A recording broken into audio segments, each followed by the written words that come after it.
kita pertama bikin konten di YouTube itu awal mulanya tuh nyanyi, Mas. Nyanyi. Kita punya grup namanya The Brandals, tetangga-tetangga itu. Kemudian alhamdulillah, Mas, penontonnya dikit. Karena balik lagi, tanpa adanya sebuah keilmuan, maka dia akan belajar dari pengalaman. Maka petani tidak boleh pakai garam krosok untuk pupuk, itu nggak boleh. Saya nanam kentosan aja juga masih tinggi produksinya. Padahal tinggi menurut dia, itu jauh ketinggalan kalau kita pakai bibit unggul, Mas. Bicara tentang dura, bibit cabutan yang menghasilkan dura, memang salah satu kendalanya adalah produksi janjangnya, jumlah janjang per tahunnya terbatas. Kalau ada ledakan ulat api, pasti banyak orang yang selingkuh nih.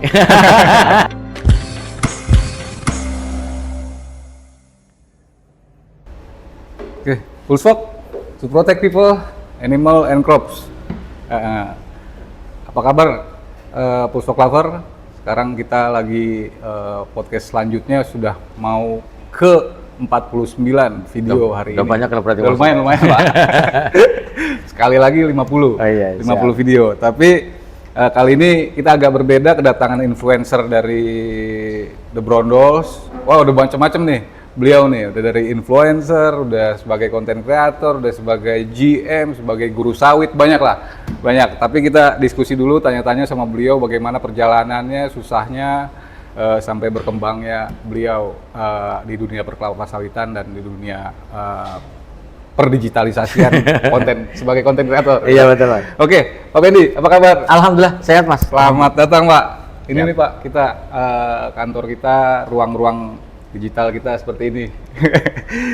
Kekurangannya mohon maaf, Wendy. Udah lebih dari cukup, Mas, ini. Kalau dibandingkan studio untuk Brandal ini jauh lebih bagus ini, Mas. Yang bener, Pak. Iya.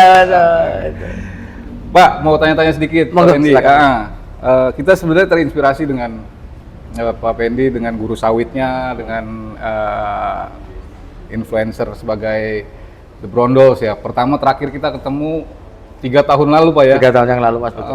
Kita masih dikasih kesempatan waktu lagi ketemu dengan Pak Pendi, ini luar biasa. Kita mau tanya-tanya sedikit, apa sih Pak yang menginisiasi Pak Pendi untuk membentuk komunitas The Brandals nih, Pak? The Brandals. Jadi memang pada dasarnya tuh awalnya tuh Mas, The Brandals itu terbentuk dari sebuah grup band dulunya. Oh, dulunya tuh grup band? Grup band. Arahnya kemana? Genrenya? Dulu kan ada grup band namanya The Brandal tuh, Mas. Oke. Karena kita di kebun namanya The Brandals. Oh, I see. Siap. Jadi waktu kita pertama bikin konten di YouTube itu awal mulanya tuh nyanyi, Mas. Nyanyi. Kita punya grup namanya The Brandals, tetangga-tetangga itu. Kemudian alhamdulillah, Mas. Penontonnya dikit. Awalnya.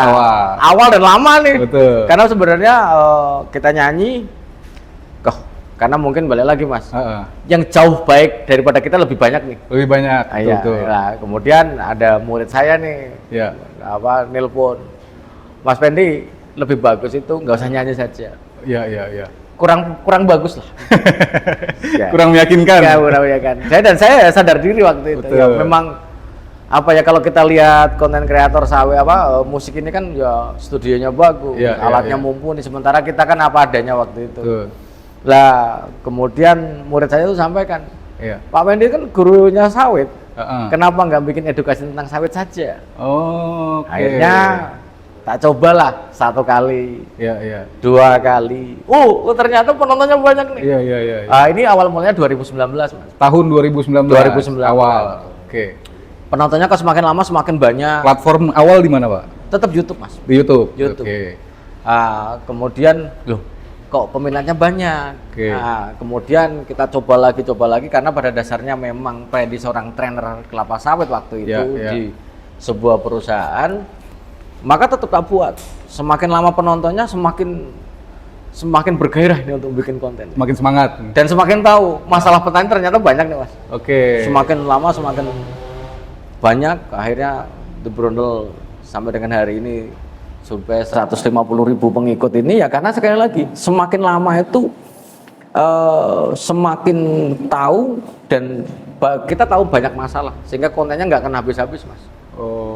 Kalau kita di perusahaan ini kan sudah ada subnya masing-masing. Betul. Ada R&D, betul. Ada orang operasional. APT sendiri. Nah, kalau masyarakat ini kan, ya mohon maaf, salah satu kelemahan di kita itu penyuluh perkebunan kelapa sawitnya hampir nggak ada, Mas. Oh, jadi dengan itu butuh konsultan. Nah, petani-petani ini butuh tempat untuk bertanya, Mas. Betul. Baik melalui kecambah yang original bagaimana, pemupukan yang bagus bagaimana, bagaimana pengelolaan lahan di mineral, gambut, berpasir dan sebagainya ini butuh semakin apa ya? Karena balik lagi, tanpa adanya sebuah keilmuan, maka dia akan belajar dari pengalaman. Betul. Lah pengalaman dari teman-teman yang nggak di-share sama dengan ya ilmunya segitu-gitu aja. Sehingga pada suatu ketika kok lama-lama komunitas The Brondol itu semakin luas. Maka merambah ke TikTok, merambah ke Facebook, walaupun sempat hilang akun dan sebagainya lah dengan segala problematika. Ternyata sampai dengan hari ini, alhamdulillah masih diundang Mas Martin ke sini. Dan sampai dengan hari ini, Mas, The Brondol tetap menjadi bagian untuk bagaimana meningkatkan produktivitas kelapa sawit di Indonesia. Khususnya mendekati bagi para petani dengan segala kesibukan Pendi, Mas. Maka kadang-kadang kalau ada orang, Pak Pendi itu sombong nggak dijawab. Saya bekerja di sebuah perusahaan, Mas. Saya juga saat ini ya. Maka saya punya tanggung jawab untuk itu. Saya pasti akan bayar perusahaan, pasti akan bertanggung jawab sebagai jabatan yang saya ampu sekarang. Akan tetapi di sisi hidup Pendi ya tetap bagaimana membangun pertanian kelapa sawit ini. Makanya live malam, setiap hari itu 50-100 WA yang bertanya tetap masuk. Rekornya 300 WA, Mas, di hari Minggu. Sehari, Mas. Luar biasa. Lah ini ternyata petani-petani kita itu belum tercerahkan. Oh, itu akhirnya timbullah inisiasi untuk itulah, itu awalnya tuh Pak ya. Betul lah. Dengan keresahan itu ya. Betul. Maka di WA grup The Brondol ya banyak. Di WA grup yang terbaru ada organik juga banyak. Yang semuanya isinya ya petani, kelompok tani. Ya mungkin di dalamnya juga ada owner kebun juga ada, Mas. Ternyata diam-diam yang masuk juga di dalamnya. Nah, gitu ya. Lagi belajar apa sih nih? Betul. Jadi apa ya? Ternyata lama-kelamaan The Brondol menjadi sebuah keluarga, Mas. Keluarga besar The Brondol itu ada, Mas. Walaupun tidak teraklamasi bahwa berdiri sebuah paguyuban The Brondol itu tidak.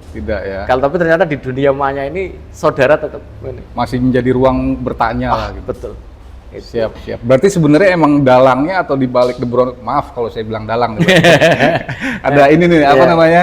Kayak tempo hari saya bilang juga sama seseorang biang keroknya. Oh Pak ini yang dari Info Sawit, saya bilang biang keroknya. Artinya karena dia bisa mendalangi segala sesuatunya. Tapi emang terkesan jadi negatif. Tapi kita mengartikannya positif Pak ya. Kalau misalnya Pak Pendi bilang, saya bilang jadi dalangnya, artinya ya sudah bisa menjadi dalang dari The Brondol sini sendiri ya. Banyak orang yang founding father-nya gitu. Betul. Jadi ada yang banyak bertanya, Mas. Sebenarnya The Brondol itu berapa orang sih, Mas?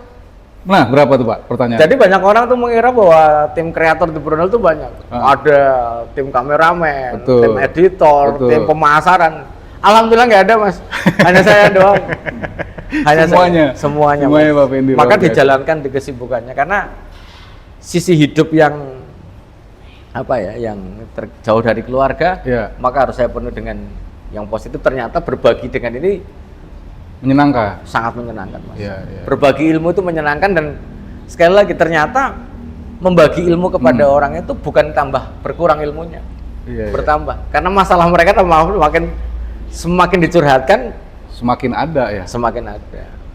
Keresahan itu akhirnya bertanya lagi.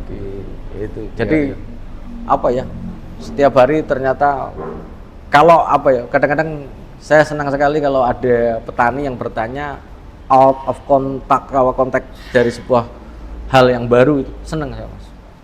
Contohnya kayak misalnya kalau kita di perusahaan kan kita nggak tahu misalnya penggunaan garam untuk pupuk itu bagaimana, efeknya apa. Sekarang saya tahu, Mas. Ternyata dari keresahan masyarakat yang pakai garam untuk pupuk, ternyata tanamannya pada sepersekian waktu akan hancur. Hubungan ke teoritisnya seperti apa? Karena basic saya orang ilmu tanah ya, saya cari tahu itu. Gini, maka petani tidak boleh pakai garam krosok untuk pupuk, itu nggak boleh. Nah, kalau seandainya Pendi itu hanya bertahan di perusahaan dan kita hanya tidak out of the box dari perusahaan. Kalau kita hanya di perusahaan saja, mungkin saya nggak akan tahu itu, Mas. Oke. Itu akan mentok di situ akan mentok di situ saja. Iya. Dan alhamdulillah ya The Brondol ya masih eksis, Mas, pada saat itu. Amin. Berarti formatnya, Pak, kalau saat pertama kali itu formatnya apa, Pak Pendi? Yang dilemparkan itu apakah live ataukah langsung postingan atau memang tanya jawab discussion gitu? Awal mulanya memang kita postingan, Mas. 1.000 orang, kemudian 2.000 orang, kita masih posting terus. Iya. Tapi lama-lama sudah bisa live. Kalau live di YouTube kok banyak. Sekarang alhamdulillah kalau di TikTok, di masyarakat sawitnya TikTok ini ngeri, Mas. Kalau live itu ternyata memang kalau kita live itu kita lihat baru jawab bawahnya sudah penuh, Mas. Sudah ngantri itu. Kita kalau hentikan pertanyaan aja, kita udah ngantrinya banyak. Ternyata berarti keresahannya segitu banyak, Mas. Betul. Artinya segaris lurus dengan audiens yang ada ya. Pasti, gitu ya. Mas. Maksudnya ketika memang kita mau live, audiens itu sudah ada gitu ya. Betul. Makanya misalnya kita live nih, misalnya penontonnya di TikTok itu kelihatan 170 orang. Iya. Wah, pertanyaan lu barbar. Kita jawabnya juga susah, Mas. Iya. Tapi ya itu kembali ke ini aja ya, mungkin ya menyenangkan dari hobi ya, Pak. Betul. Kalau secara monetisasi kan dari TikTok tidak bisa ya? Tidak bisa. Hanya berarti kan artinya nggak ada efek dari untuk monetisasi pendapatan lah gitu. Memang berarti di situ kelihatan terlihat memang ingin membuka sebagai ruang diskusi ya. Betul. Luar biasa berarti, Pak Pendi. Jadi membuat ruang diskusi, itulah, Mas. Kalau kita ngomongin monetisasi pendapatan atau lagi kayak semacam endorse, sampai dengan hari ini The Brondol no endorse, Mas. Iya ya. No endorse, Mas. Luar biasa. Memang. Kenapa tuh, Pak? Yang paling mahal dalam sebuah perjalanan The Brondol itu bahwa dipercaya, Mas. Trust, Mas. Contohnya kayak orang beli sawit sekarang udah banyak Pendi gandeng jadi agen sawit. Kita dapat fee sekian ratus rupiah nggak apa-apa. Yang penting harganya harga balai. Iya. Itu. Atau misalnya kecuali memang ada kondisi urgent yang tembak-tembakan ya. Nanti kita bahas di The Brondol saja kayak gitu. Iya. Oke. Berarti memang sudah tidak diragukan lagi pemirsa kalau untuk The Brondols mungkin yang mau cari pengetahuan, informasi, belajar sudah ada beliau nih Pak Pendi sebagai guru sawit dari The Brondols. Nah. Untuk platform di YouTube atau di Instagram atau di TikTok ada, Pak, namanya ya The Brondols atau yang guru sawit atau ada dua-duanya? Jadi kalau di TikTok namanya The Brondol, Mas. Kalau di TikTok namanya The Brondol. Oke. Kalau di YouTube ada The Brondol yang walaupun sekarang sudah nggak bisa upload, Mas. Iya. Tapi kalau sekarang yang baru itu namanya Guru Sawit Indonesia, Mas. Guru Sawit Indonesia di YouTube. Di YouTube, Pak ya. Di Instagram atau di TikTok ada juga? Ada juga. Ada juga. Nanti kita tampilkan ya. Di Facebook namanya Guru Sawit. Guru Sawit saja. Guru Sawit saja. Oke. Iya. Nah itu pemirsa nanti bisa langsung klik link di situ. Sekalian kita diskusi bareng di sana ya, Pak ya. Betul. Belajar bareng. Kalau gitu Pak Pendi, artinya dengan tentu untuk respon audiens berbeda walaupun banyak ya, Pak. Ya beda, Mas. Beda-beda gitu. Beda. Nah, banyak sih banyak nih gitu. Tapi respon audiens bagaimana yang Pak Pendi dapati gitu? Tertarikkah, interest atau memang banyak penolakan atau banyak komentar yang negatif, gimana menurut? Kalau kita jadi orang yang baik aja, pasti yang nggak senang juga banyak, Mas. Amin. Nah, yang nggak senang juga banyak. Betul. Apalagi kita salah menerangin, Mas. Iya. Tapi alhamdulillah bahwa The Brondol itu ya memang jualan teras, Mas. Iya. Kalau seandainya Pendi itu mungkin memberikan edukasinya salah, ya mungkin nggak sebanyak itu, Mas. Iya. Kita kan ya nggak mungkin sebanyak itu. Betul. Kalau misalnya Pendi pembual mungkin nggak segitu banyak. Itu artinya bahwa dari yang dilakukan The Brondol, misalnya Mas Martin punya ladang rusak, diskusi dengan Pendi, cukup dibayar dengan tambahnya baik ladang jenengan, aku udah bahagia, Mas. Iya. Sudah bahagia, Mas. Pak Pendi alhamdulillah udah naik produksinya. Udah bahagia banget aku. Iya, udah seneng tuh ya. Iya. Kenapa? Karena masih dibayar sama perusahaan saya kerja sana, Mas. Iya. Karena bagian dari trust ini ya, ternyata bener yang disampaikan Pak Pendi itu. Karena balik lagi, Mas, saya 18 tahun pengajar, Mas. Oke. Itu.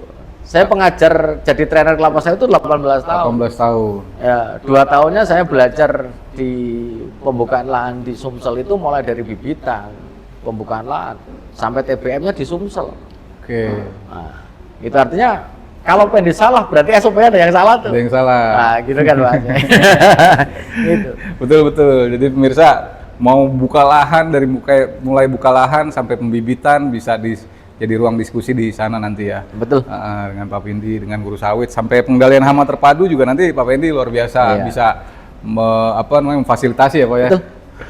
Kurang lebih seperti itu. Nah, kalau kita geser sedikit ke gambaran umum kelapa sawit nih Pak Pendi. Siap. Dari 18 tahun kan berarti kalau dari hari ini 18 tahun mundur ke belakang itu sekitar 18 tahun 2007-an. Saya pertama kali terjun sawit itu setelah lulus kuliah. Oke. 2007 Mas. 2007 lah 2007. Pak ya. Gimana Pak Pendi mengikuti ekosistem perkelapa sawitan nih selama 18 tahun, apa yang perlu kita majukan lagi atau apa yang perlu kita perbaiki gitu? Betul. Jadi kalau sekarang itu PR terbesar kita itu masalah bagaimana meyakinkan masyarakat untuk berbudidaya supaya menggunakan bahan yang unggul, ya. Kemudian perawatannya benar, ya. Sehingga panennya itu oke, Mas. Panennya. Betul. Jadi kalau di Indonesia itu mitos tentang kelapa sawit masih banyak, Mas. Betul. Oh ngapain pakai bibit bersertifikat? Uang cabutan aja masih laku. Betul. Contohnya tuh Pak ya? Contohnya gitu. Saya nanam kentosan aja juga masih tinggi produksinya. Padahal tinggi menurut dia itu jauh ketinggalan kalau kita pakai bibit unggul, Mas. Jauh Pak? Jauh, Mas. Perbedaan dari yang tidak tersertifikasi dengan yang sertifikasi itu jauh? Jauh, Mas. Contohnya gini, kita cerita kecambah saja. Ya. Kalau seandainya di kelapa sawit itu kan ada namanya bibit unggul bersertifikat. Sekarang di Indonesia ada 21 balai, Mas. Oke. 21 balai, di mana semuanya adalah standar nasional Indonesia itu mengatakan bahwa minimal 98% tenera, Mas. Oke. 98%. Tapi kalau dia bibit cabutan, maka ada kemungkinan dia tenera. Ya. 50% secara teorinya 50% tenera, 25% dura yang cangkangnya tebal, ya. Dan 25% pisifera yang dia tidak ada cangkangnya. Tanpa cangkang. Tanpa cangkang. Ya. Tapi ingat, tanpa cangkang pisifera ini sering terjadi gagal penyerbukan. Sehingga kalau 25% ini akan menjadi cacat produksi kita. Cacat produksi jadinya. Cacat produksi. Ya. Kemudian kalau 25% dura ini mungkin dari segi janjangnya memang berat, Mas. Maka kadang-kadang ada petani yang nanya sama Pendi nih, Pak Pendi, kalau pengen nanam varietas yang berat apa? Saya bilang varietas baja aja. Kalau nggak varietas besi aja sekalian. Berat tuh Pak. Berat lah kejelas. Tapi kan nggak mungkin dong, Mas. Nah, dura ini memang persatuan janjangnya gede, Mas. Iya. Berat, bisa sampai 25 kilo, 30 kilo. Berikut cangkang. Ya semuanya dalam satu tandan. Dalam satu tandan. Tapi ingat, dalam sebuah produktivitas kelapa sawit ton per hektar itu jumlah janjangnya setahun berapa? Ya. Kan gitu, Mas. Ya. BJR-nya berapa? Rendemannya. Kalau mungkin rendeman bagi petani nomor 19 tuh. Belakangan tuh. Belakangan. Oke. Tapi berapa sih produktivitasnya? Ya pertama jelas dulu berapa janjang per tahunnya. Kemudian berapa janjang rata-ratanya. Kalau kita memang menanam bibit bersertifikat, maka BCR-nya mungkin nggak segede dura. Tapi ingat, pengkalinya, janjang per pokoknya bisa dihitung, Mas. Ya. Pengkalinya, kalau misalnya dura kali 10, 10 janjang per tahun tuh. Tapi kalau seandainya dia pakai yang bibit bersertifikat, 20, Mas. 18, Mas. Jauh, Pak ya? Jauh, Mas. Sehingga ini tak sampaikan bagi teman-teman yang nonton vlognya ini. Iya. Yang disponsori oleh Panorama ini. Apa ya? Bicara tentang dura, bibit cabutan yang menghasilkan dura, memang salah satu kendalanya adalah produksi janjangnya, jumlah janjang per tahunnya terbatas. Sehingga ini yang menyebabkan banyak petani, loh kok treknya panjang ya? Iya. Loh kok treknya bisa sampai berapa bulan kok nggak ada buahnya? Logikanya gini Mas. Kalau petani rata-rata dia akan panen per setengah bulan Mas. Setengah bulan. Berarti dalam 1 tahun dia akan panen 24 kali nih. Betul ya Mas ya? 24 kali dalam setahun. 24 kali dalam setahun. Ya. Kan dia per setengah bulan, berarti 1 bulan 2 kali. Iya. 2 kali 12. Kali 12 24. 24 bulan. Dengan hitungan umur tanam? Enggak, hampir rata-rata. Oh, hampir rata-rata petani kita panen di 15 hari nih. 14 sampai 15 hari atau per 2 minggu nih. 2 minggu dari mana maksudnya? 2 minggu sekali. Dari? 2 minggu sekali setiap panen. Misalnya saya panen tanggal 1. Ya. Nanti panen lagi tanggal 15 atau tanggal 16. Oh, tidak melihat umur tanam berarti? Iya, enggak lihat. Oh. Itu biasanya ada yang ngikuti tengkulak, ada yang ngikuti apa ya, rata-rata per 2 minggu. Nah, kalau dia 2 minggu kali 12, 2 minggu berarti 1 bulan 2 kali. 1 bulan 2 kali. Setahun 24 kali. 24. Ya. Apa yang terjadi Mas jika setahunnya janjangnya cuma 10 Mas? Luar biasa berarti. Jadi kalau 10 janjang dipanen 24 kali berarti kita akan panen beberapa kali kosong dong. Ya. Gitu. Maka inilah yang terjadi di masyarakat, kenapa kok sering terjadi apa namanya treknya panjang. Ya wajar dong trek panjang. 10 janjang dipanen 24 kali berarti kita ada 14 kali panen nggak ada janjangnya Mas. Kan gitu logikanya ya Mas. Maka terlihat panjang. Lah, kalau bibit bersertifikat dia ditanam bisa menghasilkan 24 kali, 24 janjang atau 20 janjang, maka treknya pendek Mas.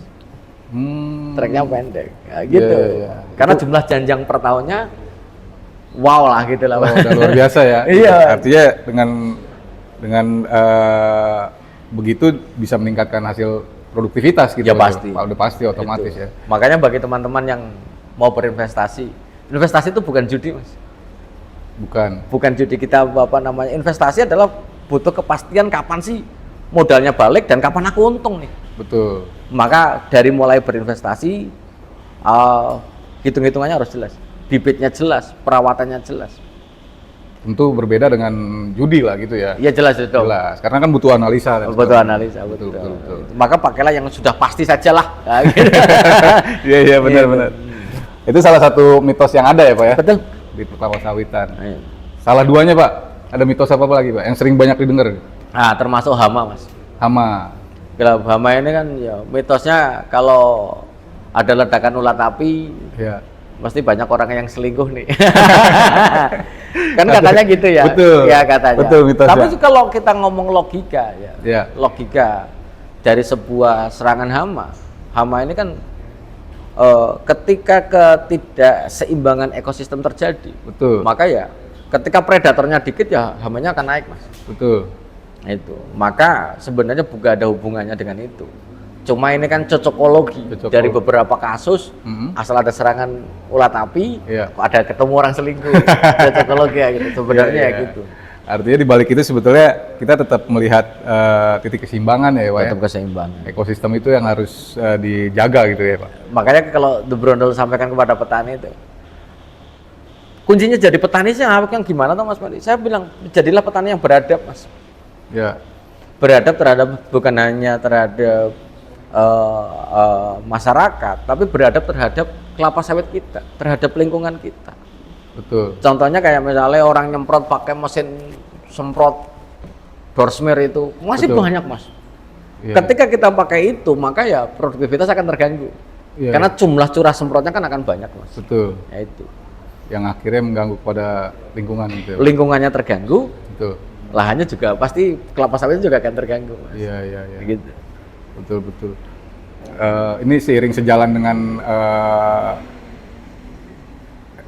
ISPO kali Pak ya? Iya. Dengan ISPO dan RSPO ini tentang pengendalian hama terpadu menarik juga sih memang. Artinya dengan menjaga ekosistem dan industri kelapa sawit ini atau sawit rakyat ini salah satu yang kita majukan gitu Pak ya, bagaimana pemeliharaannya dengan mengurangi penggunaan chemical untuk lingkungan gitu ya kali Pak. Gimana menurut Pak Pendi tentang penggunaan atau kita sih sebetulnya memberikan pilihan sih Pak ya. Kalau dari Panorama Ladang Sindo khususnya misalkan dengan menggunakan alat pulsok gitu ya. Pilihan artinya alatnya ada yang support buat chemical gitu. Kimia ada yang support buat biologi gitu. Betul. Tapi dari kacamata Bapak ini gimana Pak melihatnya? Dan apa ya? The Brondol itu setuju bagaimana keseimbangan alam itu terjaga, Mas. Sepakat banget, Mas. Betul. Karena ketika kita beradab kepada alam, alam akan memberikan supportnya kepada kita untuk berbudidaya. Luar biasa, sepakat. Itu. Artinya bahwa ketika memang ledakan hama terjadi itu rata-rata kita juga kurang beradab, Mas. Betul. Dalam penggunaan segala hal. Betul. Sehingga ketidakseimbangan ekosistem ini kan terjadi akibat kita mungkin over pada satu titik penggunaan tertentu. Yang mengakibatkan resilience itu ya Pak. Betul. Jadi memang kayak penggunaan sekarang misalnya kemarin kita lihat ada yang bio ya. Misalnya pulsok yang pakai ada bionya, misalnya pakai Bacillus thuringiensis. Ataupun misalnya pakai apa namanya yang lainnya. Sekarang sudah bisa diakomodir. Kalau bisa pakai itu efektif, ngapain harus full kimia, Mas? Sepakat, betul. Itu. Kenapa harus kimia? Betul. Kimia adalah pilihan lain. Nah sekarang gini, sebagai contoh Mas, kalau ini kan dalam bentuk pengendalian hama terpadu. Kalau kita bertanya kepada petani semua, lebih bagus mana menggunakan pupuk organik kah atau menggunakan pupuk kimia, Mas? Sama halnya tuh Pak ya, pertanyaannya sama. Nah gimana Pak? Ternyata bahwa penggunaan interaksi keduanya jauh lebih baik, Mas. Penggunaan keduanya? Keduanya. Harus digunakan juga bersamaan gitu? Betul. Oh, artinya gimana? Penggunaan bersamaan gimana tuh? Artinya bahwa diatur waktunya gitu maksudnya? Betul. Tetap organik tetap diberikan. Kemudian kimia juga sebagai supporting. Jadi organik kalau di dalam ilmu kelapa sawit itu di dalam proses pemupukan itu namanya odrum, Mas. Singkatannya odrum. ODRUMB, Mas. D apa O-nya dulu, O-nya itu organik. Kita dahulu dengan organik. Ketika kasih organik, maka struktur tanahnya akan semakin baik, perakaran juga akan semakin baik. Baru kita masuk pupuk yang lainnya. D dolomit. R-nya rock fosfat. Kemudian U-nya urea. M-nya adalah MOP atau muriate of potash atau KCl. B-nya adalah boron. Maka urutannya itu sebenarnya. Urutannya ya. Odrum ini. Sehingga organik sangat diperlukan, Mas. Jadi interaksi keduanya memberikan sebuah dampak produksi yang relatif baik, Mas. Dibandingkan apakah full kimia kah atau organik. Mungkin banyak orang akan mengatakan bahwa organik itu sangat baik. Betul, organik semua itu baik. Tapi kalau kita beli organik mahal, Mas. Berpengaruh pada itu pendapatan. Ya karena kita biayanya tinggi. Betul. Maka kalau full organik pada kelapa sawit, saya kira bisa-bisa aja. Selama Mas Martin misalnya punya peternakan sendiri, silakan. Kotoran hewannya nggak beli, Mas. Kohenya bisa difungsikan lah. Boleh, silakan. Tapi kalau kita beli organik itu secara rupiah per kilogram unsur haranya mahal, Mas. Lebih mahal ya. Lebih mahal. Maka lebih bagus ada interaksi baik organik dicampur dengan kimia. Hasilnya jauh lebih baik, Mas. Maka disepakati juga untuk inisiasi yang kebun kelapa sawit terintegrasi dengan sapi itu bagus juga. Betul banget, bagus banget. Bagus banget itu Pak ya. Makanya kalau memang ada petani-petani yang mencoba mengintegrasikan antara kita mau misalnya di perkebunannya mau ada ternaknya, kemudian ada misalnya ada peternakannya baik sapi, kambing ataupun ayam, sangat bagus sekali, Mas. Apapun hewannya berarti Pak? Apapun hewannya. Peliharaannya. Walaupun karakteristik kotorannya beda-beda, betul. Tapi akan sangat baik. Kenapa? Secara prinsip dalam budidaya kelapa sawit butuh bahan organik, Mas.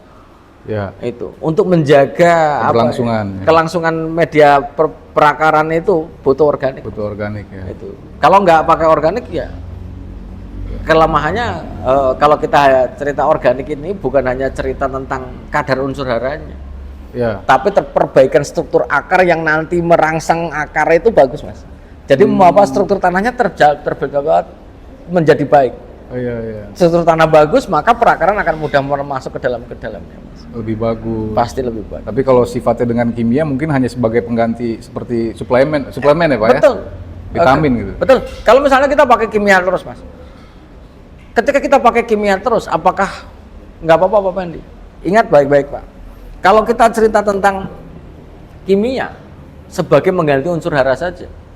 Ya. Tapi bagaimana mengganti unsur hara ketika perakaranya nggak berkembang baik? Mas? Nggak baik ya. Lah akar kan tempat menyerap unsur hara dan air. Mas. Betul betul. Kalau akarnya bagus, unsur haranya bagus, jauh lebih bagus dong. Betul. Tapi kalau suplai kimianya bagus, tapi yang nyerap dikit, Mas. Iya iya. Ya. Tidak berkembang kan sama saja. Berarti faktor loss-nya akan tinggi, Mas. Iya iya. Itu. Faktor produksinya juga ya pasti akan berpengaruh nyata. Berpengaruh juga ya, nyata ya. Nah, itu. Oke, Pak Pendi, kalau gitu saya sumpama nih Pak. Punya tapi ngomong-ngomong boleh nggak? Oh iya iya Pak. Oke boleh Pak, kita minum dulu. Izin ya Pak Wardan ya. Siap.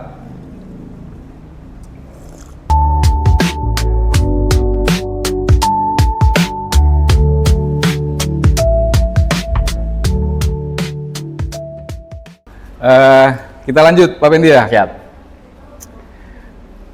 Kalau gitu jika ada pemikiran Pak, seumpama sudah cukup nggak saya punya duit seumpama 500 juta Pak. Iya. Saya buka kebun untuk hari ini, saya spend money ke sana atau usaha lain Pak menurut Pak Pendi? Berarti pertanyaan simpelnya adalah bisnis sawit itu masih worth it nggak sih? Kurang lebih seperti itu, betul. Pada hari ini, apalagi bulan Juli, Indonesia akan menerapkan B50, Mas.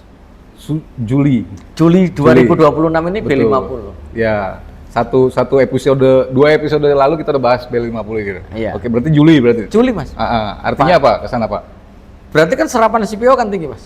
Serapannya, betul. Serapan CPO kan tinggi. Ya. Berarti permintaan akan CPO kan sangat tinggi juga. Di Indonesia. Betul.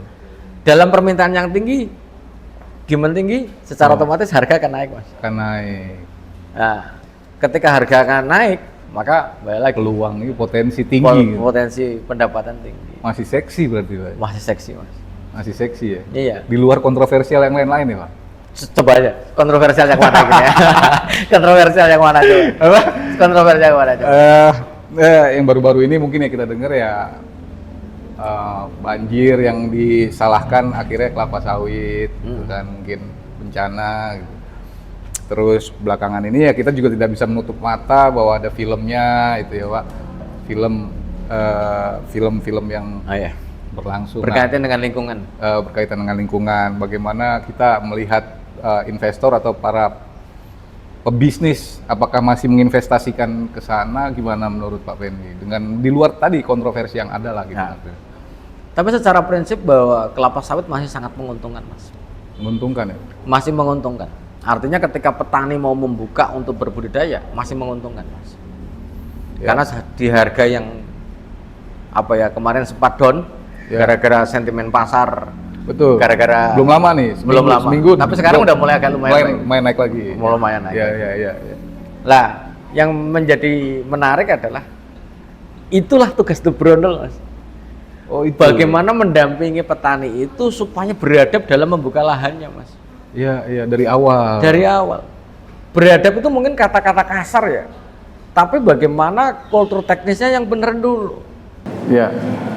Contohnya, Mas, Pak Pendi bisa membuka lahan di daerah berbukit terjal. Ya. Sebenarnya tidak direkomendasikan. Ya. Kenapa tidak direkomendasikan? Kalau lu buka, maka lu akan juga susah manennya. Betul. Itu kan kita nggak mungkin kita manen jebret di sini, jatuh ke bawah jadi brondolan semua kan nggak mungkin. Betul. Maka sebenarnya teman-teman sawit itu butuh penjelasan. Petani ini harus ada yang menjelaskan. Kalau lu buka kemiringan sekian itu nggak cocok untuk sawit. Iya. Karena bahwa ketika lingkungan tidak sesuai, maka lu juga akan susah. Akan kesulitan lah. Akan panen. kesulitan. Ya, pasti ada kendalanya tersendiri dengan nilai kemiringan yang terjal itu ya. Sebenarnya sudah ada hubungannya, Mas. Ada hubungannya. Ya. Base management praktis itu dengan kondisi lapangan tuh sudah ada cocoknya. Oh, ini nggak cocok ini untuk sawit. Karena manennya juga setengah mati. Tapi nakalnya mungkin dipaksakan gitu ya, Pak ya. Iya, yang artinya bahwa petani-petani ya udahlah daripada aku nggak bisa tanam aja. Ya selamat datang di dunia tipu-tipu lu di dunia sawit. Karena balik lagi lu nanam di situ mau ngangkat pupuk ke atas gimana, Mas? Betul. Itu artinya ada yang juga nanam sudah tahu berbukit tidak di teras. Yang dia kemiringan slope-nya misalnya 30 derajat misalnya, atau enggak salah 20 derajat aja lah. Tidak di teras. Yang terjadi apa? Pencucian unsur haranya gede, Mas. Sehingga apa ya, base management praktis yang harus dilakukan oleh masyarakat adalah memahami bagaimana berbudidaya kelapa sawit itu yang benar, yang baik gitu. Yang baik dan benar ya gitu, Mas. Kalau untuk di lahan-lahan yang gambut itu sebetulnya baik ya? Produktivitas di gambut sebenarnya baik, Mas, tergantung karakteristik gambut yang ada. Oh. Gambut di Indonesia itu ya, kan jenisnya banyak ya, Mas. Saat di dalam pembentukan gambut sendiri terbagi menjadi 3 nih gambutnya. Ada fibris, gambut mentah, hemis, sedang, dan sapris yang matang. Kalau ada gambut yang mentah, mesti produktivitasnya mesti akan jauh lebih rendah daripada yang matang, Mas. Untuk yang mentah? Yang mentah. Oke. Kalau bisa yang matang dong, atau sedang lah. Itu. Jadi kenapa aku nanam di gambut kok tidak sama dengan saya tadi punya gambut, kok saya nanam dengan pola perawatan yang Mas Martin lakukan, hasilnya beda. Yang gambutnya beda, Mas. Gambut saya mentah, gambut Mas Martin sedang aja kita udah beda. Gitu. Jadi memang kalau tapi gambut masih worth it, Mas, untuk ditanam. Masih worth it ya. Iya. Yang penting kunci di gambut adalah water manajemennya harus terjadi. Yang ini yang banyak gagal petani-petani di gambut. Kenapa? Dia bikin paret, kosongin paretnya. Kalau dia dikosongin paretnya, secara otomatis gambut akan kering. Ketika gambut kering, maka dekomposisi berjalan cepat. Maka dia akan subsiden, Mas. Akan turun gambutnya. Turun gambutnya, resikonya tumbang, Mas. Sawitnya gampang tumbang. Karena pengakarannya nggak kuat kali ya? Pengakarannya nggak kuat. Kemudian dia ambles, Mas. Karena semakin lama terdekomposisi kan semakin padat. Betul. Dan di sisi lain bahwa kenapa di gambut produktivitasnya nggak bagus? Ya karena kurang air, Mas. Kan gambut itu kayak spon, Mas. Tapi kalau kita buat irigasi yang baik, mungkin baik jadinya. Ya pasti akan baik, produktivitasnya tinggi. Itu jadi memang harus ada pendampingannya lah. Yang bentuk berono tuh ranahnya kayak gitu-gitu lah, Mas. Betul. Itu untuk memberikan ruang diskusi dan pengarahan ya Pak. Konsultan memberikan konsultasi ya Pak ya. Iya, konsultan lah. Makanya dulu punya slogan main-main nih sebenarnya. Apa tuh Pak? Curhatkan sepuas Anda, bayarlah semampu Anda. betul. Ya. Walaupun jujur kalau ditanya Papa ini berapa bayarnya, nggak tahu aku. Bebas saja. Bebas saja lah, silakan saja. Gitu. Siap. Oke Pak Fendi, luar biasa nih. Sudah banyak menginspirasi masyarakat petani kita ya Pak ya, terutama yang tadi ya integrasi antara kelapa sawit dan pemeliharaan hewan, sapi dan segala macam bisa ditanyakan juga nih ke itu ada mitosnya tuh, Mas. Mitosnya apa? Ada di kalangan masyarakat mengatakan bahwa sapi adalah penyebab Ganoderma. Sapi penyebab Ganoderma. Ganoderma ini adalah jamur yang menginfeksi sawit sehingga dia gampang tumbang, patah, atau mati, Mas. Mitos tuh Pak ternyata. Pada dasarnya sapi bukan pemicunya. Tapi penyebarnya. Nah, pemicunya ya jamur itu sendiri. Jamur itu sendiri. Jadi kalau misalnya melihara sapi di daerah yang clean akan Ganoderma, ya aman-aman saja. I see, Jadi misalnya ini ada tegakan sawit yang sudah ada Ganodermanya nih, ada fruit body-nya, kemudian fruit body ini kan menghasilkan spora juga, Mas. Betul. Spora kemudian diinjak sapi ya dia kemana-mana dong. Tapi kalau dia yang clean ya nggak ada masalah, Mas. Pemicunya bukan sapi, pemicunya ya gak ada Ganoderma.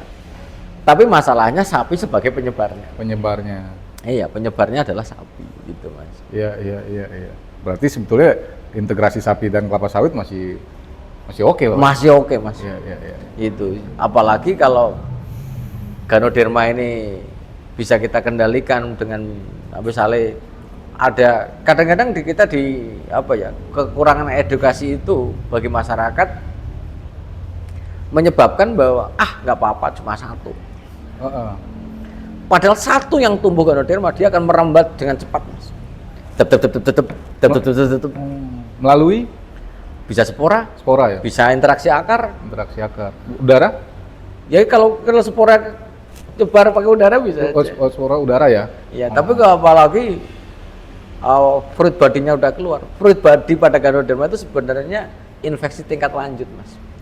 Oh, disuruh jadi semakin lebih cepat gitu kalau. Semakin cepat. Iya. Ya cuma kembali lagi kan kita kalau contohnya kita aja lah Mas War. Misalnya ngopi nggak apa-apa. Baru mumetnya dikit. Padahal sebenarnya udah tekan darahnya udah naik, harus dikit nggak apa-apa. Udah minum lagi, tambah sakit kepala. Kenyataannya kan gitu ya. Karena tekanan darah semakin naik. Betul. Sedikit nggak apa-apa. Padahal dikit itulah yang membuat sebuah masalah itu jadi besar. Jadi besar. Betul. Dengan yang sedikit itu artinya kita tidak bisa main-main gitu Pak ya. Betul. Tidak bisa menormalisasi hal yang sedikit itu. Betul Mas. Kita harus fokus gitu ya. Betul. Iya Pak Fendi. Siap. Itu salah 3 mitosnya tuh berarti tuh Pak ya. Dan mitos-mitos yang lain masih banyak. Masih banyak sebenarnya. Siap. Karena apa ya? Kenapa mitos itu ada tuh? Iya. Karena balik lagi, masyarakat sawit kita itu dengan tidak teredukasinya by proses base management praktis, maka dia akan mencoba mencari tahu dari tetangganya, Mas. Iya. Contohnya apa ini nih? Punya sawit, kemudian karena saya pemula, maka aku akan belajar sama Mas Martin. Tetangganya juga sudah nanam sawit duluan. Padahal aku belajar sama Mas Martin. Salah. Mas Martin aja produksinya rendah, Mas. Di mataku udah tinggi. Setiap panen misalnya 1 hektar bisa menghasilkan 1 ton. Berarti 1 bulan cuma 2 ton. Dengan pupukan di taraf sudah tinggi tapi cuma 2 ton, rugi dong. Rugi. Itu. Tapi sudah menjadi acuan karena memang karena aku nggak punya guru terus. Betul. Itu. Makanya ketika kita nggak punya guru, aku belajar sama tetangganya. Tetangganya belum tentu benar. Itu dia yang jadi keresahan dari The Brondol sebenarnya untuk membuka ruang ini nih Pak. Betul. Jadi sekarang setiap malam live ini, salam hormat Mas Nanang, Pak Rambe ada GM dari KL. Siap, salam Pak. Kemudian ada Pak Namo, GM dari ASD Bakri Mas. Yang tiap malam kami ngocah-ngocah itu berbagi kepada petani, tujuan dasarnya biar kita tuh mengedukasi. Iya. Mesti akan banyak kesimpulan atau hanya pertanyaan. Apakah haternya ada nih Pak Pendi? Ya tetap ada. Pasti ada kalau itu. Ya tetap ada. Iya. Apalagi ada, boleh disebutkan kali ya. Jadi haternya ya banyak Mas. Yang merasa dirugikan dari penjelasan yang benar tentang kelapa sawit. Akan banyak haternya. Dia hatersnya ke arah mana tuh Pak? Produk Mas. Produk ya. Produk. Iya. Contohnya nih. Mas Martin itu jualan topi sama saya. Topi ini adalah kalau yang bisa pakai topi ini, maka pikiranmu akan jernih. Ini versi guru sawit nih. Iya. Ini misalnya Mas Martin itu punya produk topi. Versi saya. Versi penjualnya. Versi penjual. Misalnya Mas Martin jualan topi kepada saya. Bahwa topi ini kalau Pak Pen dipakai topi ini, maka pikiranmu bisa jernih, Mas. Saya sebagai orang yang tahu pakar topi, saya bilang, pikiranmu itu ditentukan kejadiannya bukan gara-gara topi itu. Topi itu hanya untuk nutupi kepalamu supaya nggak panas dan biar bersih. Bukan gara-gara topi ini jadi bersih, itu bukan. I see. Pertanyaannya Pak Pendi akan muncul. Jadi topi ini layak kita beli nggak untuk membersihkan pikiran kita? Berapa harganya? Sekian, nggak usah. Pakai topi yang lain saja. Yang penting bawa kepalamu nggak kepanasan doang. Logikanya gitu, Mas. Sehingga ketika orang berkumpul jual produk ini, maka yang terjadi apa? Wah, ya benci sama Pendi. Tapi terserah. Kebenaran adalah benar, Mas. Yang benar adalah benar, yang salah adalah salah. Tetap perlu disampaikan. Tetap sampaikan. Betul. Ya itu kayak produk pupuk lah khusus. Hatersnya ke situ khususnya, Pak. Wah, banyak, Mas. Yang kita berdebat bla bla. Kembali lagi, Mas. Mas Martin, bahwa Pendi itu terlahir jadi sarjana ilmu tanah, Mas. Siap. Yang makanan sehari-hari adalah tanah dan pupuk, dan sampai dengan hari ini bukuku tuh masih tak baca, Mas. Ketika ada sebuah hal yang baru, interaksi unsur hara, bagaimana kasus ABC di beberapa lahan, sulfat mas, kalau saya nggak tahu, saya akan baca itu, Mas. Tapi tolong jangan gurui Pendi kalau misalnya Anda bukan bidangnya. Ya, bukan bidangnya tapi menggurui gitu. Wah iya, sakit Mas itu. Iya. Tapi pernah suatu ketika Pendi itu digurui oleh seorang pakar Ganudir dengan senang hati, tak dengerin. Alhamdulillah aku nambah ilmunya. Iya. Kenapa? Karena kalau kita pakar ya jelas pakar ya pakar. Gitu. Betul. Dan sering Mas berdebat dengan yang bukan pakarnya sering. Ya. Karena ini apa ya? Berdebat dengan yang orang yang bukan pakarnya, maka siap-siap lebih bagus berdebat dengan batu aja sekalian. Karena banyak praktisi palsu lah sekarang gitu kalau ya Pak. Apa boleh nggak kita sebut praktisi palsu? Apa berarti namanya? Ahli palsu apa?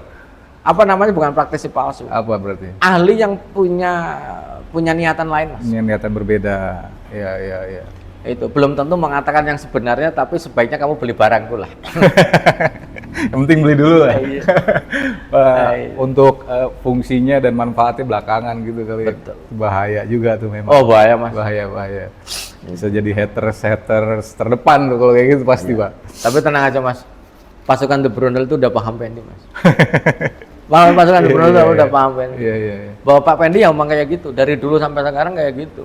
Iya. Yang benar-benar yang salah. Siap. Mau benci ya benci, terhadap mengatakan misalnya pupuk A bagus atau tidak ya kita sampaikan. Kalau kayak gini ya janganlah. Kalau gini rekomendasi. Oke. Itulah gunanya kita tidak di endorse Mas. Iya. Tetap berdiri pada pemikiran sendiri gitu ya. Coba kalau baik dan benar gitu. Betul. Kalau misalnya saya Mas Martin jualan topi, ngendorse saya. Yeah. Halo guys, bahwa kali ini itu kalau jenengan pikirannya pengen bersih, pakailah topi dari Mas Martin itu. Wah, langsung bersih Mas. Itu endorse Mas. Iya. Tapi kalau nggak endorse Mas, beda ceritanya. Pak Pendi review topi. Mas Martin, kayaknya topi ini nggak bisa menjernihkan pikiran kita loh. Mohon maaf Mas, nggak bisa. Tidak bisa. Tak kembalikan. Tapi kalau memang bagus, nggak usah ngasih duit aku, Mas. Pakailah pupuk ini ya, ini Jos Gandos ini. Ya. Pakai ini aja.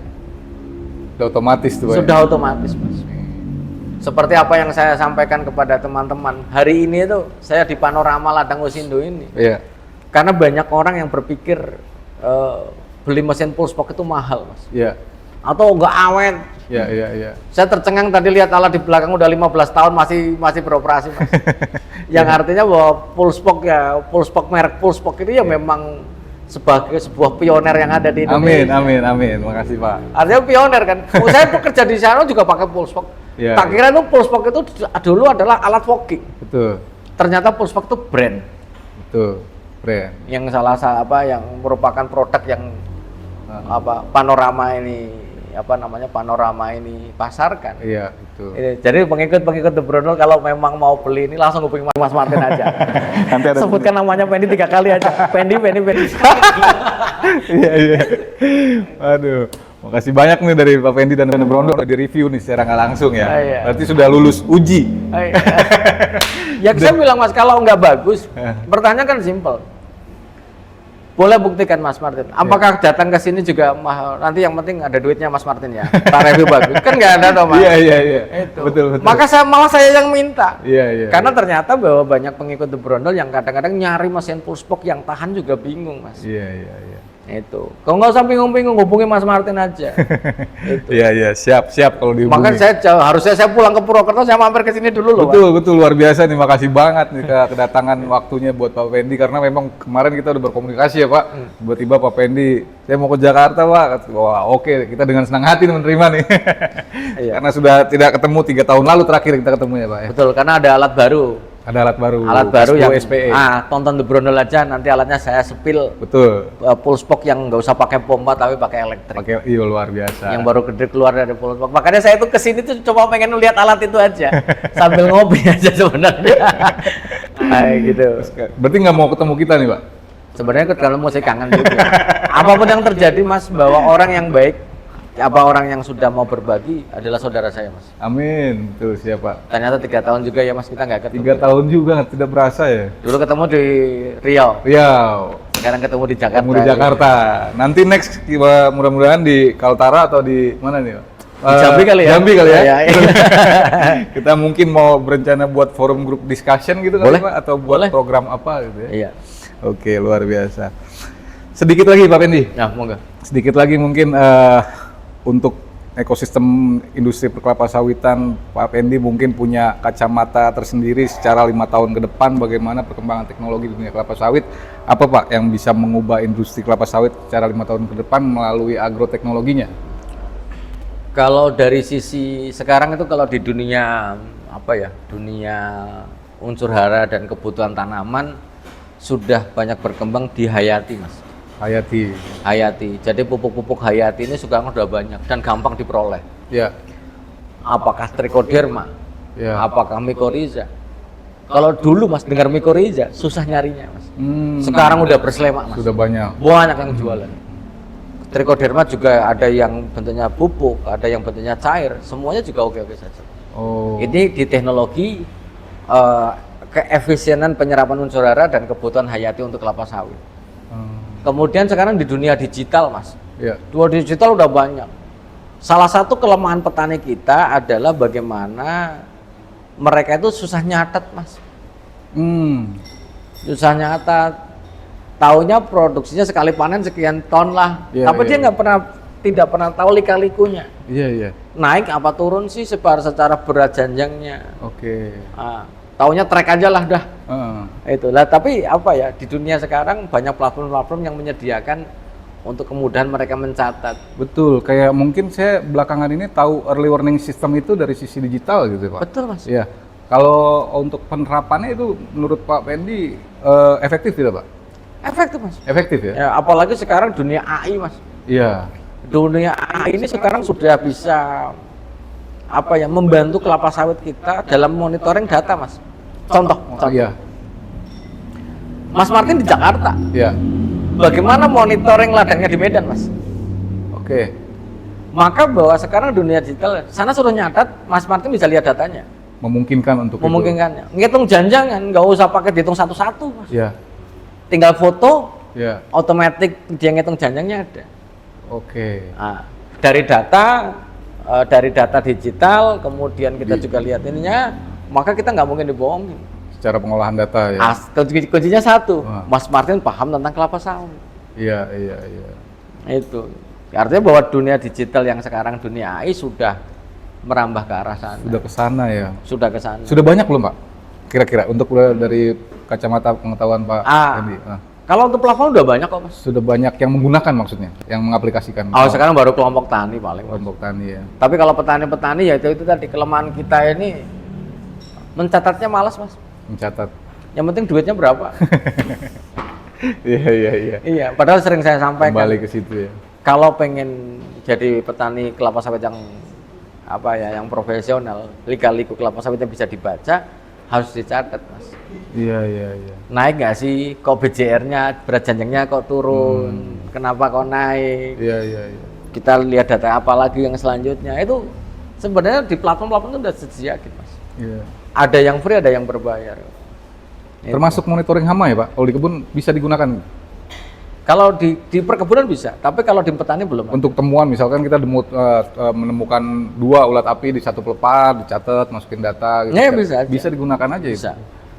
Itu. Tapi kalau untuk perusahaan mungkin sekarang hampir semuanya digitalisasi Mas. Digitalisasi. Tapi kalau untuk petani yang kadang-kadang belum digital Mas.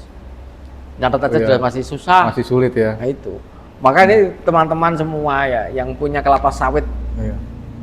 Yang mempercayakan kepada orang lain, harusnya sistem monitoringnya kuat Mas, supaya kita nggak dibohongin tuh. Betul. Ya tadi Mas Martin mempercayakan kepada Pendi ladangnya di Medan. Betul. Di Sumatera Utara lah misalnya. Iya. Bagaimana Mas Martin bisa mengelola kebenaran itu? Padahal kitanya jauh posisinya. Jauh. Betul. Gitu. Iya. Maka secara digital pencatatan itu akan ini. Karena bahwa yang namanya kebohongan itu kalau by data akan terlihat tuh Mas. Betul. Itu. Misalnya kita panen hari ini berapa janjang, mana buktinya? Sebagai owner kan pengen lihat barangnya Mas. Betul. Itu. Kalau misalnya panen kemarin kita 510 janjang. Iya. Panen sekarang cuma 310 janjang, yang 200 janjang dia kok terjadi gap yang panjang banget. Betul. Kita harus bertanya dong. Kenapa kok jauh banget? Ya, akhirnya mempengaruhi itu pertanyaan itu ya, Pak? Ya pasti, Mas. Iya, pasti. Ya. Maka monitoringnya itu harus kuat itu. Betul, dari monitoring ya. Kalaupun memang ada keraguan, artinya data akan berbalas data gitu ya. Data berbalas data, betul. Untuk mencapai informasi dan mencapai hasil produksi yang baik, pasti kita akan berdiskusi secara data gitu betul. Ya. Betul. Oke, Pak Pendi, untuk di lapangan nih, di kebun nih, Pak. Kembali ke hama sih kita, Pak. Iya. Sedikit ya ke hama. Apa sih, Pak, kesalahannya nih, Pak? Kok bisa ada outbreak atau ledakan hama gitu? Menurut Pak Pendi di lapangan tuh kok bisa menanganinya terlambat karena apa gitu? Berarti kan untuk inovasi sendiri tadi sudah ada early warning system yang artinya sudah bisa terkontrol secara monitoring nih. Betul. Tapi saat ini pun masih terjadi nih keterlambatan untuk penanganan hama nih gitu. Betul. Apa biasanya Pak yang kelalaian di mana tuh? Proses yang mana yang kurang diperbaiki? Yang pertama itu gini, Mas. Pada prinsipnya bahwa alam itu seimbang, Mas. Iya. Alam itu seimbang. Iya. Kenapa bisa jadi nggak seimbang? Ya karena kita salah perlakuan, Mas. Oke, harus kembali ke awal. Contohnya kayak misalnya penggunaan insektisida atau pestisida yang berlebihan. Iya. Sehingga akan mematikan pincang di predatornya. Iya. Maka ya hama kan naik, Mas. Betul. Mungkin di sisi lain predatornya rendah, tapi perkembangan serangganya hamanya ini juga tinggi, dia akan outbreak. Iya. Nah, tapi outbreak, yang namanya outbreak itu terjadi sebenarnya adalah tidak langsung break, Mas. Iya. Tetap yang tadi bahwa ada pemantauan awal yang menjadi warning kepada kita. Iya. Sebenarnya sudah bisa kita lakukan. Namun kita menganggap bahwa nggak ada masalah lah. Atau pilihan yang kedua, kita mencoba tidak respect terhadap apa yang terjadi. Iya. Atau yang kedua, kita nggak tahu yang terjadi itu sebenarnya sudah gede tapi masih dianggap kecil. Pembiaran berarti. Pembiaran. Contoh. Terjadi outbreak Clania tertia, ulat kantong yang sempat merembak di Pulau Sumatera. Ya. Sepanjang Clania tertia. Sebenarnya pemanen kita itu sudah tahu. Panen kok ada ulat kantongnya. Yang ngawasi kebun juga nggak tahu, cuma ulat kantong kecil aja apa sih gitu. Lah, karena kemungkinannya dua. Dia tahu tapi sepele. Atau memang nggak tahu, Mas. Oh iya. Nggak tahu sehingga nggak dipedulikan. Oke. Lah pertanyaan selanjutnya, kalau udah tahu, ya. Jangan-jangan dia nggak tahu juga yang ngawasi bagaimana penanganannya. Itu sehingga terjadilah outbreak yang cukup besar. Itu contohnya kayak di perusahaan sudah ada tanda-tandanya, si pemanen juga udah lihat, mandornya sudah lihat, asistennya juga udah lihat, semua menggantungkan kepada R&D juga masih masalah dong. Semuanya kan berawal dari orang yang di lapangan. Itu kalau dia memang tahu melihatnya, harusnya kan bikin laporan. Oh ini jumlah ulatnya sudah sepersekian per pelepah yang melampaui ambang batas. Itu karena sekali lagi Mas Martin bahwa yang namanya ulat itu kemampuan makan per satuan individu meter per individunya itu beda-beda. Beda-beda, Mas. Ulat api misalnya Metis kayak ulat kantong misalnya ada Pteryma pendula, Metisa plana, kemudian ada Mahasina corbeti, ditambah Clania tertia. Ini kemampuan makannya beda-beda. Jamnya pun beda-beda. Iya. Setoraniten untuk ulat apinya mesti beda. Betul. Itu. Jadi tadi 4 itu ulat kantong, ulat api juga beda-beda. Itu setiap individu punya kemampuan masing-masing. Cuma yang bikin outbreak terjadi adalah kemungkinan garis besarnya 3. Apa tuh, Pak? Yang pertama, melihat sesuatu diremehkan. Oke. Kita udah tahu nih, cuma 2, amannya itu. Oke. Kemudian yang kedua, dia memang nggak tahu, Mas. Dia tidak tahu. Tidak tahu. Ya. Nah, kalau di PT, Mas, ini kalau di perusahaan, kenapa bisa terjadi outbreak? Bisa jadi bahwa dalam pengadaan dia tahu hamanya, dia tahu cara mengendalikannya, tapi kita butuh alat. Alatnya lama datangnya. Oke. Lama dalam konteks apa nih maksudnya Pak? Ya, lama artinya proses pembeliannya? Ya kan kalau di perusahaan kan ada mekanisme pembelian Mas. Iya. Apalagi kalau berada pada beberapa kebun yang dalam satu hamparan kan berarti beli alatnya harus banyak. Ada alatnya banyak kan dia di kebun. Iya. Nah itu makanya nanti kapan-kapan ikuti kelas The Brondol yang langsung disampaikan oleh Mas Martin. Tadi saya minta secara langsung itu. Ada kelas khusus bagaimana maintenance alat dan pemahaman tentang product knowledge fogging Mas. Siap. Karena saya yakinnya bahwa petani-petani kita juga nggak paham masalah fogging Mas. Siap. Taunya fogging itu anti demam berdarah doang. Iya. Padahal fogging ini digunakan oleh kita di perkebunan adalah hal yang lumrah. Mau pakai chemis, syukur-syukur pakai bioinsektisida yang bisa mengendalikan hama-hama di perkebunan. Betul. Maka ikuti aja di kelas The Brondol nanti bersama Mas Martin yang jelasin. Amin. Ya. Kita langsungkan nanti. Oke Pak, 2 pertanyaan terakhir Pak Pendi. Boleh? 2 pertanyaan terakhir. Kalau 3 tak kasih payung Mas. 2 aja Pak. Iya, silakan. Kalau 2 kan berarti dapat mobil. Aduh, Pak Pendi, pertanyaan kedua terakhir ini, jika boleh memberi satu nasihat kepada petani sawit di Indonesia, Pak, kira-kira dari The Bronders apa nih Pak? Nasihat gitu atau saran? Saran yang pertama itu, kalau mau berbisnis sawit, yang pertama itu harus tahu sawit Mas. Wajib. Harus. Oke. Karena banyak orang yang berinvestasi sawit itu cuma taunya duit doang. Taunya hasilnya baik aja gitu. Iya kayaknya. Kemudian, jadi kalau misalnya saran Pendi adalah, ketika Mas Martin mau bisnis sawit, maka dalami dulu sawitnya Mas. Bagaimana best management praktis yang ada di lapangan itu benar dulu. Jangan duitnya tetap dong. Duitnya harus disiapin. Iya. Tapi kita sebagai ownernya juga paham masalah sawitnya. Betul. Karena sekali lagi bahwa berbisnis sawit kita bukan hanya masalah bibitnya doang, bukan masalah perawatannya doang, masalah iklimnya juga penting. Iklim juga penting. Kemudian bagaimana mengelola kelapa sawit yang sebenar-benarnya itu penting. Maka yang pertama itu harus tahu sawitnya dulu. Oke, itu yang pertama tuh ya. Yang pertama artinya dia udah sudah mengetahui, tapi ternyata dia sudah pelajari. Ada keterkaitan dengan regulasi ya nih? Kalau regulasi ya pasti ada. Pasti. Maka sekarang banyak hutan yang. Jadi investasi yang pertama. Kalau ditanya investasi yang pertama apa paling penting Pak Pendi, legalitas Mas. Harus ada. Legalitas. Ya. Misalnya kita membeli kelapa sawit di kawasan hutan, selamat datang di dunia tipu-tipu Mas. Tiba-tiba ditarik sama Satgas PKH, mampus kita. Selesai. Itu. Yang penting legalitas dulu. Setelah legalitas baru kita paham sawit, ya kita budidaya sawit. Iya. Itu. Karena banyak orang yang gagal. Yang kedua, sawit itu memang padat modal. Butuh modal yang besar.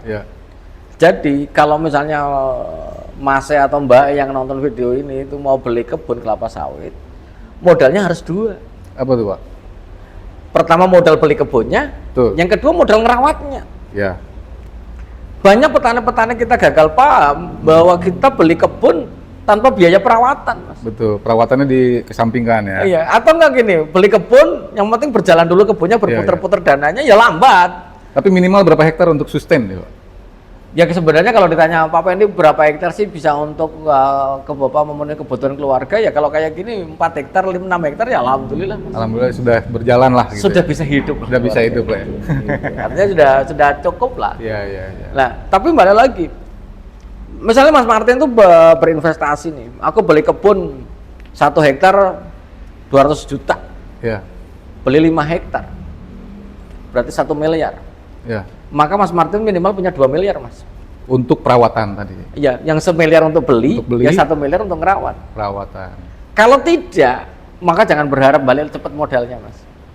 Ya. Karena sawit itu adalah padat modal. Itu. Kalau misalnya kita beli kebun sanggup, beli pupuk nggak sanggup, gimana? Sama aja. Sama aja. Hancur juga ya. Iya. Contohnya jangan sampai misalnya Pak Pendi, aku beli kebun 5 hektar. Perawatannya gimana? Yang pertama Mas, jangan pruning dulu, ditunas dulu, dibabat dulu. Butuh duit tuh pruning. Ya butuh duit semua dong. mupuknya gini, waduh Pak Pendi modalku udah habis ya, wassalamualaikum lah ya gitu loh, gitu. Jadi harus ada double modal. Betul. Itu. Ketersediaan modal ya. Tapi kalau untuk panennya dia berapa? Yang paling cepat sekarang berapa lama pengetahuan Pak Pendi ini? Apanya? Untuk panen. Panen perdana. Bisa panen perdana ya. Panen perdana itu sekarang ada yang 24 bulan Mas. 24 bulan artinya 2 tahun ya. 2 tahun. Ya, jadi kalau kita nanam sawit dari, nah ini juga harus pemahaman ini. Jadi bibit sawit itu seberapapun umurnya, misalnya kita menanam yang terbaik itu 9 bulan sampai 15 bulan umur bibitnya, ditanam di lapangan sama dengan 0 umurnya Mas. Dari bibitan 9 sampai 15 bulan di bibitan. Ke depan, ketika dibawa ke lapangan, dimasukkan ke dalam lubang tanam, maka umurnya 0. Oh, 0 lagi? 0 dong. Pas awal gitu? Iya. Oke. Jadi mulai dari nanam sampai dia panen perdana itu 24 sampai 20, ya ada yang 28. Ada yang undurkan sampai 30 bulan. Sudah cepat sebenarnya itu termasuk? Sudah cepat. Kalau zaman dulu kan kalau ditanya orang tua lama, berapa panennya sih? 4 tahun. Di atas 5 tahun. 5 tahun. Iya. Itu yang lama. Yang lama ya. Varietas sekarang di 21 balai. Contohnya kayak Dami Mas 24 bulan. Dami Mas Sinar Mas. Kalau DP Sain 26 bulan. Ini Temba, AST Bakri juga ada yang 24, 26 bulan juga bisa. Relatif cepat Mas sekarang. Sudah cepat sekarang ya. Sudah cepat. Ya. Itu. Ya. Tapi memang harus diukur dengan usia yang 5 hektar tadi, dengan bibit yang baik. Tentu harus ketersediaan modal 2 kali lipat jangan dihindari gitu ya. Iya pasti Mas. Iya, harus ada pemeliharaannya juga. Iya. Baik, Pak Pendi, terakhir Pak Pendi. Siap. Ya, mungkin lebih ke apa sih mimpi terbesar dari Brondol nih untuk petani sawit, untuk industri kelapa sawit, dan untuk masyarakat kelapa sawit di Indonesia lah. Mimpi The Brondol ya Mas? Mimpi The Brondol. Jadi mimpi The Brondol itu adalah nggak muluk-muluk sebenarnya Mas. Apa tuh Pak? Saya tuh pengen punya sekolahan doang Mas. Luar biasa. Jadi kalau saya punya sekolahan, sebenarnya waktu Pendi Live itu pernah menyampaikan keinginan Pendi terbesar itu pengen punya sekolahan sawit aja. Sendiri. Namanya apa nih? The Brondols gitu? Ya sekolah The Brondol kan nggak apa-apa tuh. Nggak apa-apa. Sekarang gini, kau tanya sama Mas Martin ya. Logikanya gini. Kalau Mas Martin seorang pengusaha kelapa sawit, punya misalnya 500 hektar, Mas akan berpikir Mas, siapa yang akan nerusi usahaku ini Mas? Keluarga pasti anak, misalkan. Anak. Ya. Lah kalau anaknya sekolah dari awal udah sawit Mas, tidak tahu apa-apa gitu Mas. Tidak tahu apa-apa. Dan sekarang banyak loh Mas. Ya. Orang-orang yang punya sawit juga bingung siapa yang ngerawatnya karena anak saya nggak passion ke sawitnya Mas. Untuk merawat Pak ya. Tapi kan kalau kita bicara sekolah tadi kayak sekolah kan sudah ada kayak Instiper gitu. Instiper atau yang betul. Lah jadi ya kayak misalnya kayak SMK punya yayasan yang sekolah sawit dari dini loh Mas. Artinya apa yang membedakan dengan sekolah di Instiper dengan mimpi Pak Pendi dari The Brondols untuk membuat bangun sekolah gitu? Apa yang membedakan tuh berarti? Yang membedakan penerapannya Mas. Penerapannya agak berbeda nih. Ya beda dong. Apa nih Pak? Loh, kalau misalnya saya Pendi punya sekolah. Sekolah ini kan bisa lama bisa pendek Mas. Ya. Misalnya kayak SMK sawit ya 3 tahun. Tapi keluar dari SMK jaminanmu apa Mas? Oh iya, betul. Oke, berarti ini kayak setara SMK nih ya? SMK. Setaranya SMK ya? SMK. Sekolahnya? Iya. Okay. Atau mau setara sarjana juga menjadi pemikiran yang kuat Mas. Saya tuh pengen punya sekolah itu. Amin. Sampai bahkan sudah terrealisasi terrealisasi sedikit saja, tapi belum berjalan. Iya. Maka bahwa sebenarnya Pendi itu punya PT. Oke. PT yang bergerak pada konsultan, training. Iya. Misalnya Mas Martin itu punya ladang 200 hektar, ada pengelolanya. Pak Pendi anggotaku di training bisa. Iya. Nah, pemirsa bisa juga di training. Ya tapi kan balik lagi, aku kepalanya masih di sono. Gitu. Iya. Kedepannya yang penting berdiri dulu lah. Betul. Itu. Lah sekarang kalau bagaimana sebuah sumber daya manusia sebagai pengelola kebun itu kan perlu di-upgrade Mas. Betul. Itu makanya rencananya akan menyiapkan itu. Tunggu tanggal waktunya. Iya. Tunggu tanggal waktunya berarti pemirsa. Sekarang gini Mas Martin. Iya. Kalau Mas Martin seorang owner perkebunan nih. Ya. Kemudian pasti ada mandornya. Tuh. Ada penjaganya ya. Ya. Apa yang terjadi jika memang Mas Martin juga nggak paham, karyawan Mas Martin nggak di-upgrade mengenai bagaimana memupuk yang benar, Mas? Secara pengetahuan. Secara pengetahuan. Selesai kebun tuh, Pak. Iya, secara otomatis lossesnya gede, Mas. Besar. Nah, itu lossesnya gede. Padahal sekarang namanya dunia sawit, tinggal manggil Pendi untuk pelatihan, tak ajari loh. Mupuk sawit tuh gini loh. Beres tuh ya. Beres. Itu. Dengan waktu 24 bulan tadi udah. Kalau untuk pelatihan untuk supervisi ya 2 hari kelar, Mas. 2 hari kelar. Satu hari teori, 1 hari praktek kelar dah. Ya. Mupuknya benar. Menyemprot juga sama, Mas. Ya. Ada juga nih banyak yang curhat, Pak Pendi, saya punya lahan jauh di sana. Oke. Lah, kenapa sawit saya produksinya rendah? Oke. Pupuk oke, Mas. Ya. Pupuk udah tinggi. Ternyata banyak salah nyemprot. Yang ngajari sopo, Bu? Nah. Yang ngajari itu, karena ini tukang semprotnya minta gitu. Loh. Kalau di gini, kita pemilik kebun, Mas. Yeah. Kita pemilik kebun, tapi kita mendengarkan pekerja. Yeah. Siap-siap, Mas, hancur kita. Oke. Betul ya, Mas ya? Betul. Makanya tadi saya sampaikan, dalam syarat berinvestasi, maka ownernya itu harus tahu sawit dulu, Mas. Ya. Contohnya, yang harus dilakukan oleh seorang pemilik kebun itu adalah nyemprotnya pakai ini, dosisnya sekian, cara nyemprotnya sekian, jalankan. Betul. Jangan bertanya dulu sama karyawan kita, oh nyemprotnya harusnya 2 liter per hektar. Berbalik jadi SOP. Ya jadi berbalik dong. Iya. Kalau 2 liter per hektar, ya selamat datang di dunia tipu-tipu, hancur kebun kita, Mas. Ingat bahwa teman-teman semua, di dalam perawatan sawit yang paling mengerikan adalah kalau kita nggak tahu dasarnya, Mas. Bahwa Pak Pendi, yang penting kan mati dulu nih gulmanya. Ya. Tapi mati gulmanya bagaimana kita menentukan antara ambang batas mati tapi lingkungan aman. Ya. Kalau 2 liter per hektar Gramoxone disemprotkan, ya memang mati gulmanya. Sawitnya juga mati. Karena saya nggak memahami itu loh. Betul, Dan ini masih banyak, Mas. Betul. Yang curhat kepada The Brown itu banyak banget, Mas. Kenapa produksi saya habis ya Pak Pendi? Kenapa ini? Saya tanya pupuknya berapa? NPK setara 8 kilo, dolomitnya 2 kilo. Kenapa produksi saya kok cuma 21-22 ton saja? Setiap pertanyaan kunci adalah nyemprotnya pakai apa? Ya. Dan berapa? Dan bagaimana?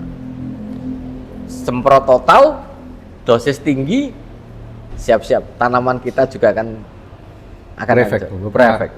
Namanya herbisida. Betul. Mengendalikan gulma. Betul. Tapi jika terlalu gede dosisnya juga akan berefek terhadap kelanjutan dari kelapa sawit yang kita miliki, Mas. Betul. Dan sebagai cerita terakhir itu, Mas. Ya. Pernah ada suatu ketika seorang petani itu nangis, Mas. Nelpon saya itu nangis. Laki-laki. Berapa hektar nih, Pak? 6 hektar. Oke, baik. 6 hektar yang sebagai tempat makan dia. Ya. Mupuknya oke. Kenapa ya Pak Pendi? Aku biasanya kalau sekali panen dari 6 hektar bisa 3 ton, bisa 4 ton, bahkan bisa 6 ton, Mas. Ya. 6 ton, bahkan pernah sampai 8 ton. Kenapa sekarang produksinya kok cuma 1 ton, Mas? Ya. Waduh, ini Drastis banget gitu. drastis banget. Kalau dia 6 hektar, minimal kalau dia 2 ton per bulan, berarti kan minimal sekali panen berarti 6 ton. Ya. Minimal 6 ton lah. Tapi kalau 1 ton sudah nggak masuk akal. Berarti ada yang salah. Ada yang salah dari proses. 2 ton aja ada yang salah, apalagi 1 ton. Apalagi 1 ton. Ternyata begitu dikirimkan gambar. Biasanya kalau ada yang konsultasi sama Pendi, coba kirim dulu videonya atau fotonya. Ya. Begitu. Dilihat, mati aku. Kenapa tuh, Pak? Kenapa kok layu sawitmu, Mas? Gitu. Ternyata dia habis ngapain? Ternyata mupuk biasa, masih dalam taraf normal, NPK sekian terus. Ya. Ternyata lebar nyemprot apa? Ternyata saya habis nyemprot pakai Gramoxone, pakai paraquat, dicampur ini dengan dosis berapa, Mas? Dengan dosis 250 cc per liter. Mati aku, Mas. Karena dosisnya terlalu tinggi, konsentrasi terlalu tinggi, dosis terlalu tinggi, maka berefek terhadap akar saraf yang sebenarnya terjadi. Coba gali Mas, kering nggak? Besoknya telepon saya, kering Pak Wendy. Planting, duit lagi. Nah iya, makanya balik lagi nih teman-teman semua. Jadi apakah beradab atau tidak? Maka kalau mau nyemprot, selalu saya sampaikan di live-nya Wendy atau di kontennya Wendy itu, kalau mau mengendalikan gulma, kemudian pakai 100 ml per 15 liter atau per capnya itu nggak mati, maka sudah saatnya kita menambahkan bahan lain ke dalamnya atau mengganti bahan itu, Mas. Betul. Jangan 100 nggak mati, naik 150 nggak mati, 200 nggak mati, 250 nggak mati, selamat datang, sawitmu akan mati, Mas. Sudah saatnya kita ganti obatnya. Kita ganti racunnya itu. Pakai apa? Itu kan kayak sebenarnya mengendalikan gulma ini kan kayak kita pusing loh, Mas. Kalau menggunakan 1 butir paracetamol nggak sembuh, jangan-jangan pusingmu itu bukan masalah pusing kepalamu, kamu butuh hiburan. Butuh hiburan. Itu kan tidak semua orang yang pusing itu gara-gara butuh paracetamol, Mas. Betul. Nah, ya kayak kita lah, tanggal tua pasti pusing ya. Gara-gara kantong. Kok migrain ya? Oh ternyata tanggal tua. Ternyata kantong. Tanggal tua itu kan nggak bisa diobati pakai paracetamol, Mas. Nggak bisa, betul. Harus gajian. Ya gitu lah. Jadi harus ada apa ya, dalam mengendalikan gulma juga harus hati-hati. Siap. Itu. Kalau misalnya 100 ml per cap tidak mati, maka sudah saatnya menambahkan bahan atau mengganti bahannya. Gitu, Mas. Siap. Jadi banyak ya Mas, lika-liku di kelapa sawit banyak ya. Luar biasa banyak nih Pak. Oke. Kalau gitu Pak Wendy, terima kasih banyak waktunya. Sekali lagi sudah banyak ilmu yang diberikan oleh Pak Wendy dari The Brondolls, dari guru sawit, dari pengalamannya luar biasa ya. Saya coba ambil kesimpulan sedikit ya Pak Wendy ya. Mungkin bagi petani baru atau petani yang sudah berjalan, lihatlah lingkungan sekitar kali Pak ya. Kita kembali beradab untuk memelihara kebun kita gitu. Kembali kepada adab. Apa yang kalau saya sih lebih berpikirannya apapun yang dari tanah akan kembali ke tanah kalau gitu sih Pak. Iya betul. Ya kurang lebih.